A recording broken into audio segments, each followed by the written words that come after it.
സഹാനുഭവങ്ങളിലൂടെ കടന്നുപോകുന്ന മനുഷ്യൻ്റെ ചിറകുകൾക്ക് നല്ല ശക്തിയുണ്ട്. അത് തെളിയിക്കുന്നതിനായി അച്ഛൻ ഇവിടെ ഉദാഹരണം പറഞ്ഞിരിക്കുന്നു. കഴുകൻ എങ്ങനെ കുഞ്ഞുങ്ങളെ പറക്കാൻ പഠിപ്പിക്കുന്നു എന്നതാണ്.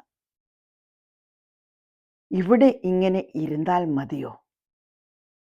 ഈ മാനമൊക്കെ ചുറ്റി കാണേണ്ടേ? അങ്ങനെ തള്ളപ്പക്ഷി കുഞ്ഞുങ്ങളെ ചിറകിലേറ്റി പറക്കുകയാണ്. എല്ലാം കണ്ട് സുഖകരമായി നടക്കുമ്പോൾ പെട്ടെന്ന് തള്ളപ്പക്ഷി ഒരു ചതി കാണിക്കുന്നു. തൻ്റെ ചിറകുകളിലൊന്ന് തെന്നിച്ച് കുഞ്ഞുങ്ങളെ വേർപെടുത്തി. അമ്മ വേറെ മാറുന്നു. ഈ അമ്മ ഞങ്ങളെ കൊല്ലാൻ വന്നിരിക്കുകയാണെന്ന് വിലാപത്തോടു കൂടി ചാകാനൊരുങ്ങി.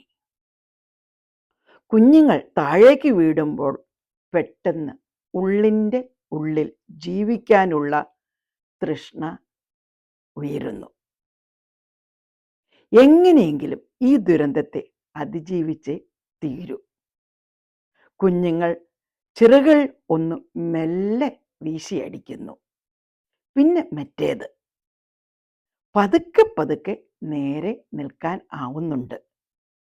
തളർന്നു പോകുമ്പോൾ തള്ളപ്പക്ഷി പിന്നെയും ചിറകിലേറ്റുന്നു. പിന്നെയും ചതികളിലൂടെ തള്ളപ്പക്ഷി കുഞ്ഞുങ്ങളെ പറക്കാൻ പഠിപ്പിക്കുന്നു.